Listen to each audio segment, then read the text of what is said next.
السلام عليكم، ازيكم حبايبي؟ عاملين ايه؟ يا رب تكونوا بخير. النهارده هنعمل مع بعض البسبوسه، وده بناء على طلبكم. كذا حد طلبها مني. محتاجين البسبوسه بتطلع معاهم مش مظبوطه. طب ليه بتطلع معاهم؟ يا اما ناشفه ما بتشربش الشربات. كذا مشكله كده في البسبوسه. ان شاء الله هنحلها مع بعض النهارده في الفيديو، وهنقول مع بعض اسهل وانجح طريقه باذن الله هتعتمديها من اول مره. هتطلع معاكي كده بسبوسه ناعمه مرمله وبتدوب دوبان.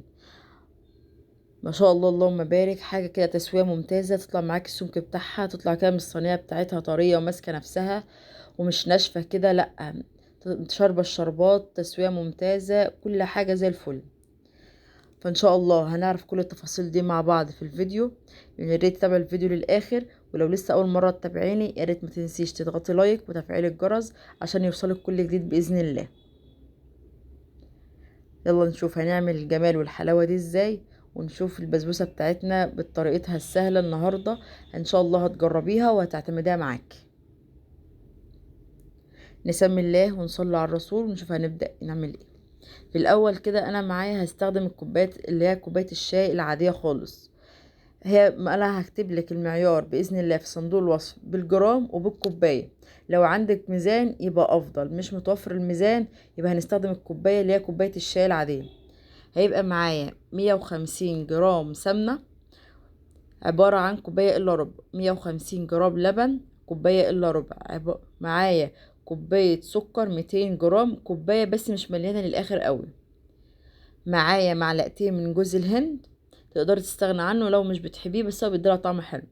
ومعايا هنا معلقتين من عسل الكلوكوز، لو مش متوفر عسل الكلوكوز تقدري تستخدميه شربات تقيل او عسل نحل. ومعايا دقيق سميد، ده دقيق سميد بنجيبيه من اي عطار ما يكونش عليه اي اضافات.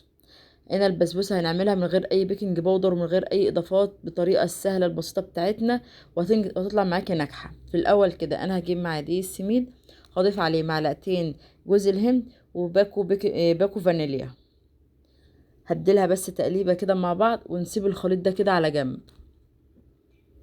ونشوف هنعمل ايه تاني. هجيب هنا الحلة بتاعتي، هضيف فيها كوباية الحليب اللي هي 150 جرام اللي هي كوباية الا ربع، ومعايا هنا السمنة، وهضيف السكر ومعلقتين عسل الجلوكوز. انا هاخد كل الخليط بتاعي وارفعه على النار. محتاج ان هو يدوب كله كده مع بعضه، مش هسخنه، مش هخليه يغلي، لا، لان لو غليت كده خلاص البسبوسه بتاعتك هتبوظ منك. انا محتاجاه كده كله يدوب مع بعضه، يا دوبك كده يبقى فاتر كده، تحط صباعك كده في قلبه تستحملي درجه الحراره بتاعته عادي جدا. انا هقلبه وارفعه على النار. ده كده بعد ما رفعته على النار كده السكر بتاعي داب مع السمنه مع السكر. انا هنا بقى ايه هعمل ايه؟ في خطوه كده اضافيه انا بعملها، بجيب الهاند بلندر، بديلهم يعني كذا ضربة كده لغاية ما الخليط ده ينعم معايا خالص، كله بقى يمتزج مع بعضه. لو مش عندك هاند بلندر ومش عايز تعملي الخطوة دي عادي جدا، مش هتقول لأ، بس انا دي خطوة اضافية انا بعملها، حبيت برضو اقولك عليها. هتطلع معاك الخليط الناعم قوي ده، ما شاء الله. بصي ده بقى هنحطه كده على السميد بتاعنا ونقلب. الخطوة الجاية خطوة مهمة، وهي خطوة تقليب البسبوسة. اولا البسبوسة مش بتتعجن، البسبوسة يا دوبك وما بتتقلبش كتير، يا دوبك كده بنخلي دقيق السميد يختلط بالسوائل بتاعتنا، بنجيب من تحت لفوق كده نقلب بالراحة. انا محتاجة بس ان انا اغلف الدقيق بتاعي بالخليط اللي انا عملته. بتطلع معاكي ناشفة ليه؟ عشان بتقلبي كتير. التقليب الكتير هو اللي بيخلي البسبوسة تطلع معاكي ناشفة، التقليب الكتير هو اللي بيخليها بتشربش الشربات. فدي اهم خطوة. طالما احنا حطينا السوائل بتاعتنا يبقى ده كده خلاص، ما نقدرش نقلب كتير في البسبوسه، يا دوبك كده بنغلف، يا اما بمعلقه كده بنجيب من تحت او بطراطيف صوابعك. لو الخليط لقيتيه معاكي سايل قوي اعرفي ان البسبوسه دي هتطلع معاكي ناشفه، لازم يكون قوامها تقيل شويه، دي تديكي بسبوسه ناعمه كده ومرمله.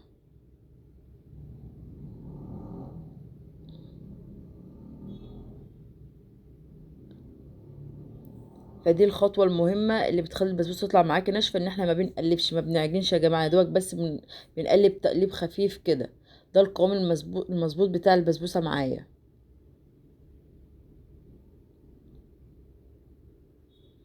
انا هجيب معايا صينيه، انا معايا هنا صينيه مقاس 30، هديلها دهنه سمنه كده محترمه، معلقتين سمنه كده محترمين ادهنها. لو مش متوفر السمنه وعايزه تحط طحينه، الطحينه برضو بتبقى حلوه جدا في تغليف الصينيه بتاعه البسبوسه، بتديلها طعم حلو ولون حلو من تحت. انا ما كانش متوفر في الوقت ده طحينه فحطيت سمنه.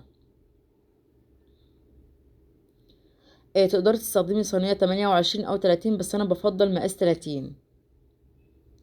انا حطيتها هنا في الصينيه بتاعتي، وهديلها كذا خبطه عشان الوش بتاعها يتساوى.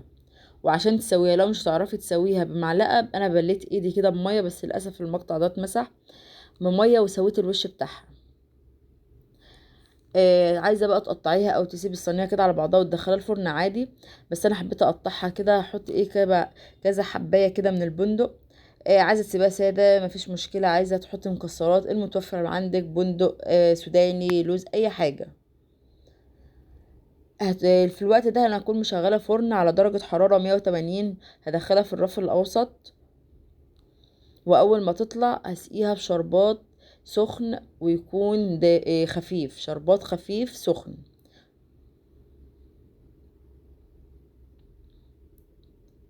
هتاخد في الفرن معاكي حوالي نص ساعة او اقل، حسب بقى ايه درجة الحرارة بتاعة الفرن بتاعتك. انا هولع لها من تحت الاول، واول ما تاخد لون اصفر كده ذهبي كده من الجناب، خلاص اعرفي ان هي خلاص خدت وش من تحت، بقوم رايحة طافية من تحت ومولعه لها الشواية.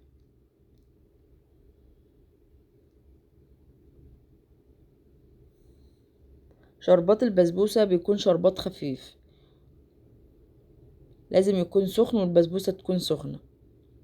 انا ادخلها الفرن، نكون عملنا مع بعض الشربات.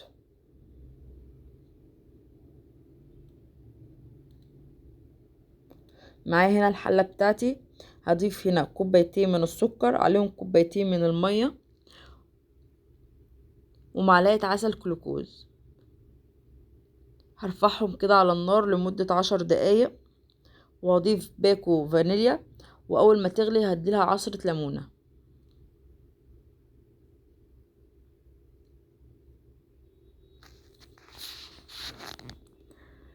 طريقة سهلة وبسيطة، ان شاء الله تطلع معاكي ناجحة.